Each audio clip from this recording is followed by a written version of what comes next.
তো আমি তোমার পুত্র রূপে একদিন তোমার কোলে উঠব।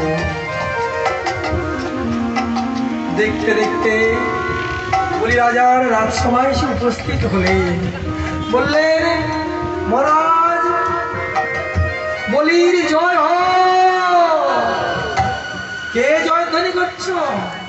বামন ভগবান বললেন, ভিক্ষাং দেহি। কি চাই তোমার?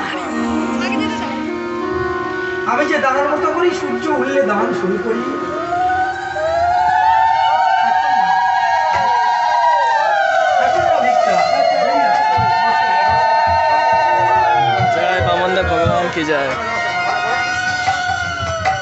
আমি সকাল হলে দান আরম্ভ করি, আর সন্ধ্যা হলে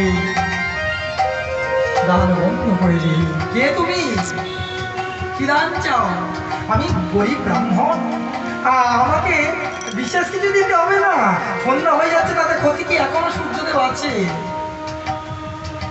বললেন, আমি তোমার কাছে রাজ ঐশ্বর্য চাই না, 3 পদ ভূমি মাত্র দান চাই। তুমি আমাকে 3 পদ ভূমি দান করো। তস্মাদ তত মহিষী তত বৃহন্নম পদা শতম পদানি ত্রিনি দৈত্য সংমিতানি পদম মম। আমাকে 3 পদ ভূমি দান করো, আর কিছু চাই না। না না, এখন আর সময় নেই, চলে যাচ্ছে। আবার বলি, মহারাজ শোনো শোনো শোনো, 3 পদ ভূমি? বললেন, হ্যাঁ, আর কিচ্ছু না। ঠিক আছে, তোমাকে আমি 3 পদ ভূমি দান করবো। তাহলে মন্ত্রপুত নাও, জল গ্রহণ করো। যখন জল নিতে যাবে, দৈত্য গুরু শুক্রাচার্য এসে উপস্থিত হলে, বলি মহারাজ, ও বলি মহারাজ, তুমি কাকে দান দিতে যাচ্ছ? কে জানো? এ হেসে হেসে তোমার দ্বারা এসেছে বটে। কে তুমি জানো? কে? কে? বলে, ও হলো বিষ্ণু। ও যার গ্রহণ করে তার নিজের বলতে আর কিচ্ছু রাখে না, ওকে দাঁড়াতে দিও না। বলি মহারাজ বললে, শোনো, ভগবান আমার দ্বারা এসেছে, বিষ্ণু দ্বারা এসেছে দান নিতে, আর আমি দান দেব। আমার হাত থাকবে উপরে, আর ভগবানের হাত থাকবে নিচে। আমার তো কোনো সম্মানের হানি হচ্ছে না, অতএব আমি দান দেব। ভগবানের গুরুদেবের কথা ভক্ত রাখলেন না কেন? শাস্ত্র বললেন, গুরুকেও ত্যাগ করা যায়। কখন?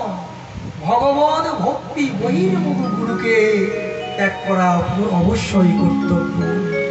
কোন কালী ভক্ত গুরুর কাছে শিক্ষা নিয়েছো, দীক্ষা নিয়েছো, পরবর্তীকালে সে যদি শিষ্য জানতে পারে বিষ্ণু মন্ত্রে দীক্ষা নেয় একান্ত প্রয়োজন। গুরুদেব যদি বলে, না তোমার দীক্ষা নেওয়া যাবে না, তুমি আমার শিষ্য, সঙ্গে সঙ্গে ওই গুরুদেব ত্যাগ করে আবার বিষ্ণু মন্ত্রে দীক্ষা নেওয়া যায়, এতে কোনো অপরাধ হয় না।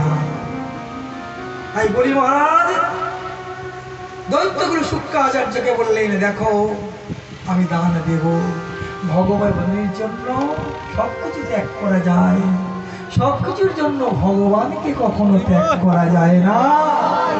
তাই গৌর হরি বল, হরি বল, হরি বল।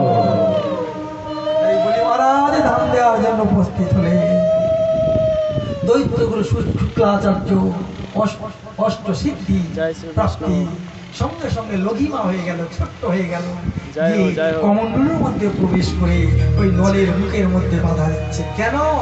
কমণ্ডলুর যে নলটা দেখছেন ওটা গোমুখ।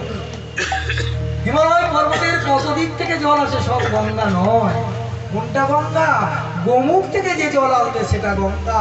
তেমনি কমণ্ডলুর নল থেকে যদি জল হয় তবে সেটা গঙ্গা। কমণ্ডলু দেখবেন কিনতে গেলে মুখটা গোমুখের মতো করে দেয়া থাকে। তাই জল ঢালতে গেলে কিন্তু জল আর পড়ছে না, পড়বে কি করে? দৈত্যগুরু শুক্রাচার্য প্রকার রূপ ধারণ করে ছোট্ট হয়ে গিয়ে আটকে দিয়েছে। ভগবান বড় চতুর। ভগবান বললেন, মহারাজ জল পড়ছে না, এই নাও কুশ, একটা কেশে দিয়ে বলে ভালো করে বুঝে দাও একটু। জলের মুখ দিয়ে ভালো করে কেশেটা যেই বুঝে দিয়েছে, সঙ্গে সঙ্গে কমণ্ডলের মধ্যে থেকে বাবা গেছি মা গেছি করে বার হলে রেখে দৈত্যগুরু শুক্লাচার্য চোখের মধ্যে গেঁথে গেছে, চোখের মধ্যে গেঁথে গেছে ওটা। শোনো ভগবান বিষ্ণু, তুমি আমার শিষ্যের দ্বারায় আমার দুটো নয় অন্ধ কেড়েছ, আমিও তোমাকে কথা দিলাম আগতে কলিযুগে আমি তোমার ভক্ত হয়ে জন্মগ্রহণ করব, কিন্তু জগজীবকে তোমার মত প্রচার করব, তোমার নাম প্রচার করব, কিন্তু জগজীব তোমাকে লাভ করতে পারবে